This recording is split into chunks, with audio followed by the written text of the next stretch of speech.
Hi, welcome to Viji's info. இன்றைக்கி சூப்பரான ஒரு பூண்டு சாதம் செய்யலாம். சாதம் மட்டும் நம்ம முதலே வடித்து ஆற வச்சுட்டோம்னா 10 நிமிஷம் கூட ஆகாது நம்ம இந்த சாதம் செய்யறதுக்கு.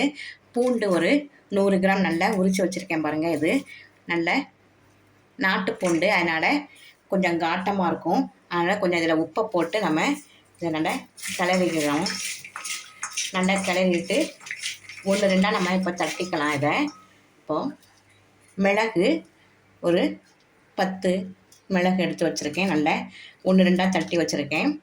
அதே மாதிரி ஜீரகம் 1 ஸ்பூன் 1-2 தட்டி வச்சுருக்கேன். கருவேப்பிலை, நெய் தேவைக்கு நெய்யும் நல்லெண்ணெயும் கலந்துக்கலாம். அதுக்கிட்ட நல்லெண்ணெய் மட்டும் போட்டுக்கலாம். இவ்வளோ நமக்கு தேவையானது. சாதம் நம்ம இப்போ வடித்து எடுத்தாச்சு. இப்போ இதை நம்ம 1-2 தட்டி எடுத்துக்கலாம். இதில் கொஞ்சம் உப்பு போட்டிருக்கேன். ரொம்ப காட்டமாக இருக்கும் நாட்டு பூண்டு, அதனால் உப்பு போட்டால் கொஞ்சம் காட்டம் குறையும். இதை நம்ம இப்போ 1-2 தட்டிக்கலாம். நல்லா செம்ம டேஸ்ட்டாக இருக்கும். உடம்புக்கு ரொம்ப நல்லதாக இருக்கும் பூண்டு.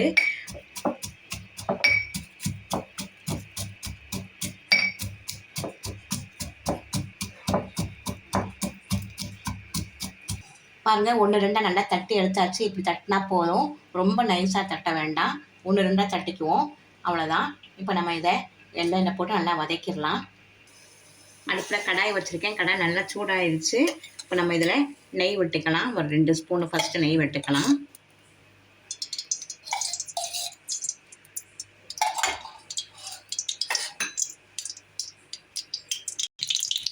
நெய் நல்லா சூடாகிடுச்சு.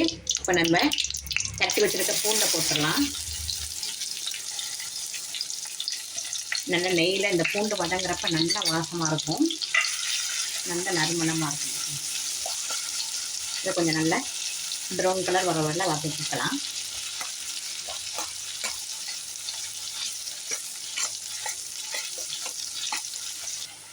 ரொம்பவும் ப்ரௌன் கலர் ஆகாமல் நல்லா அதுவும் வேகணும்.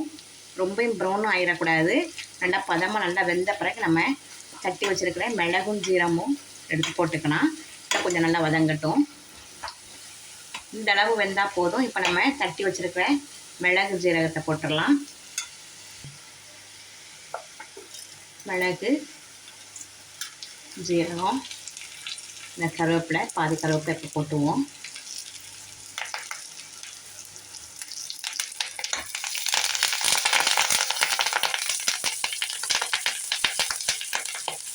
நம்ம சாதம் வேகிறப்ப கொஞ்சம் உப்பு போட்டிருக்கேன். அதே மாதிரி பூண்டுலையும் கொஞ்சம் உப்பு போட்டிருக்கேன். நம்ம பார்த்து உப்பு சேர்த்துக்கலாம். சாதம் கலக்கிறப்ப வேண்டும்னா உப்பு போட்டுக்கலாம்.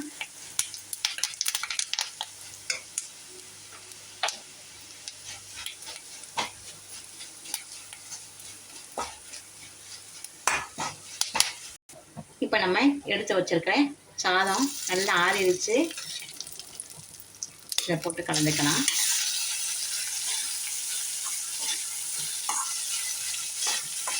சாதம் மட்டும் நம்ம வேக வச்சுட்டோம்னா மற்ற வேலைலாம் ஒரு 10 நிமிஷத்துல முடிஞ்சிடும். டக்குன்னு பேச்சுலர்ஸ் இருக்கலாம். இந்த சமையல் ரொம்ப ஈஸியான சமையல், நல்ல டேஸ்ட்டும் கொடுக்கும், நல்ல உடம்புக்கும் ரொம்ப நல்லது பூண்டு.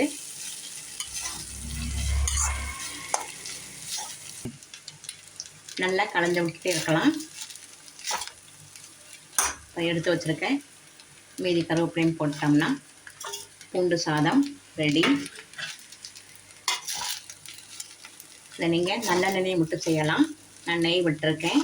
நெய்யும் நல்லெண்ணையும் கலந்தும் கூட செய்யலாம், நல்லா டாப்பாக இருக்கும். இவ்வளோதான், ரெடி ஆயிடுச்சு. பஸ் ஸ்டவ் ஆஃப் பண்ணிடலாம்.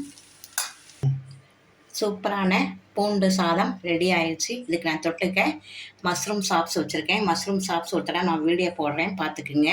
இதில் கருவேப்பிலை துவையல் கூட வச்சா சூப்பர் டேஸ்ட்டாக இருக்கும். இந்த ரெசிபி உங்களுக்கு கட்டாயமாக பிடிச்சிருக்கும். நல்லா சிம்பிளாக செஞ்சிடலாம். இது பிடிச்சிருந்தா லைக் பண்ணுங்கள், ஷேர் பண்ணுங்கள், சப்ஸ்கிரைப் பண்ணுங்கள், பெல் ஐகானை தட்டி விடுங்க. மற்றும் ஒரு நல்ல ரெசிபியுடன் சந்திக்கிறேன். பாய்.